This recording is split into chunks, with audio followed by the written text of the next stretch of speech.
What is going on, everybody? Shwazy here, and in today's video we are at the Rocky Mountain Drive event hosted by the Rocky Mountain Automotive Press. Huge thank you to RMAP and all of the manufacturers for bringing out all these vehicles. In today's video we're going to be talking about some of the cool cars standing behind me. So without further ado, let's get started. Okay, here we have the Lexus IS 500. This is essentially the replacement to the old prior generation ISF, because of course they don't make the ISF anymore. And the reason I say it's the replacement is because it has a big V8 under the hood. And we'll talk about that in just a second, but I quickly want to do a outside shot to show you what it looks like, because this is the updated generation of the Lexus IS, and they updated it a couple years ago, and it's kind of an evolution of the prior design. I mean, as you can see, you have kind of similar taillights, but this time they stretch across from driver to passenger side. You have the double rear exhaust pipes over here stacked, similar to what you'd find in the ISF. So even though Lexus doesn't call this the ISF for some reason, it has very similar cues. You have this nice body line that runs across into the door panel, and then a second body line that stretches across to the front. And personally, I think this updated styling finally looks more proportional than the prior generation. The prior one had some weirder curves. This one kind of has a more uniform, aggressive style to the front end. And personally, I really like the look of this Lexus IS. The prior generation was good, but this is definitely an advancement. You also have this bulging hood on the IS 500 because it's meant to house a bigger engine, and for that reason it has to be a larger hood. I do like the LED headlights with the 3 LED large bulbs inside of it. It just looks very mean in the rear view mirror, and I think it matches the spindle grille. You also have an updated front splitter over here, but let's pop the hood and show you what's going on under there. All right, so what do we have under the hood of the IS? Well, as you can see, it says F Sport, almost a simulated like carbon fiber. It looks pretty cool. And what we have going on over here is a 5-liter V8 engine that produces 472 horsepower and 395 pound-feet of torque. This thing will do 0 to 60 in just about 4.4 seconds. So it's a wicked quick engine. It's not as quick as like the C63 or the BMW M3, but it's not really competing against those because the price point is a little bit lower. Now, in case you're wondering about fuel economy, which I don't know if you would, but it's 17 in the city, 25 on the highway, so not too bad considering this is a big traditional V8 engine. And then all of that power is sent through an 8-speed automatic transmission, with the only option being a rear-wheel drive. So I'm a little disappointed they don't offer all-wheel drive to be able to put a little bit more of that power to the ground and maybe be able to take this in some snowy conditions like we are here in Colorado. But for all of you enthusiasts of like muscle car, this is kind of the closest to that because you can only get it in a rear-wheel drive variant.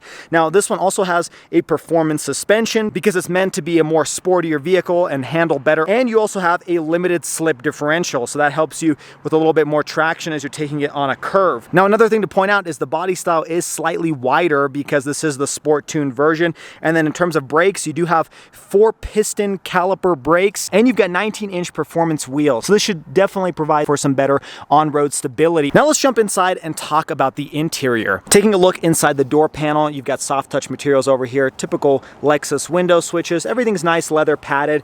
You kind of have this cool texture to the door panel, nothing too crazy. I do wish they offered some different colors. My understanding is black is the only option for this one, but perhaps the builder has been updated to offer some different colors. You have some nice perforated seats, and then jumping inside, just a small update to the previous generation. It looks very similar to what you found in the prior gen Lexus, just bigger screens and some pretty cool tech. You do have this movable display over here. I believe it's probably about an 8 or 10-inch display, but as you can see, the speedometer section or the tachometer will move left and right depending on, you know, what sport mode or what drive mode you're in. And the steering wheel is nice and beefy, very thick, something I've always really liked about Lexus products. On the right-hand side, you have some buttons to be able to move this display left and right, and you can also control this center display by pushing some of the buttons over here on the steering wheel. You also have some of your lane keep and adaptive cruise control functionality. Over here on the left-hand side, you have some of your volume controls, your Seek track settings, and your voice activation. And then moving over here, this is where it's a little bit updated from the prior gen. You have a 10.3-inch touchscreen over here with wired CarPlay and Android Auto. There's no wireless functionality, unfortunately, and it's a pretty okay system. You know, nothing too crazy here. If you guys have used Lexus products in the past, you'll be familiar with this.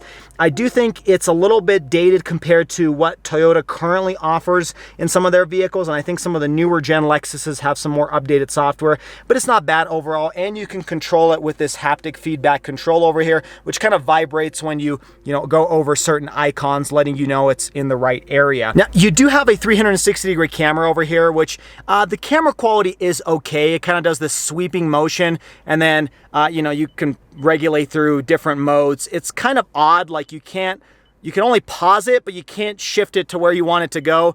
It's okay. I mean, putting it in reverse, you can see some of the other angles. It does give you a top-down view, but it's just not as robust of a system as some of the German competitors. At the same time, it is nice that they offer one. And then moving down here, you have your vents. You've got some touchscreen controls for your dual zone climate control, some physical buttons for your fan speed, a CD player, which is something I haven't seen in a car for quite a few years.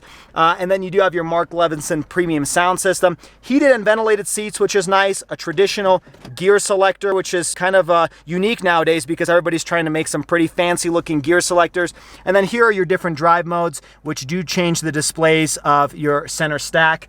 You have a snow mode as well. And then, like I said, you have some quick access buttons here with the touchpad. Opening up this little compartment, it's not too big here. You do have 2 USB ports down here and an auxiliary jack. I'm not seeing any type of wireless charger on the interior, which is surprising because this is a new model year. Some nice leather touch surfaces over here. I do like the way the air vents have this circular shape to them. Now, jumping into the back, you've got some nice soft touch materials here, 2 air vents, a pretty large center hump, and then typical same nice seats, perforated leather. Then you've got 2 cup holders over here as well by pushing this button.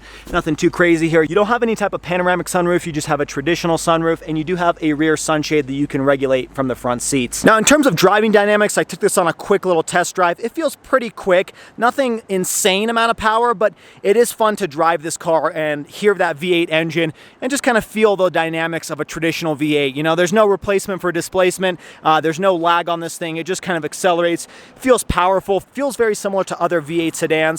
It's definitely not as quick as some of these supercharged or turbocharged engines that are in this same class segment, but it is a good engine. Now, in terms of pricing, you're starting at around $59,420, which is less than the C63s and the M3s. It's kind of meant to compete with like the C43 AMG, so it's kind of the mid-class in terms of the performance, and it's a pretty good bargain. But let me know your guys' thoughts on the Lexus IS 500. Would you pick this over the competition, and why? All right, well, there you have it, folks. That was the Rocky Mountain Drive event hosted by RMAP. Huge thank you again to all the manufacturers and RMAP for hosting this event.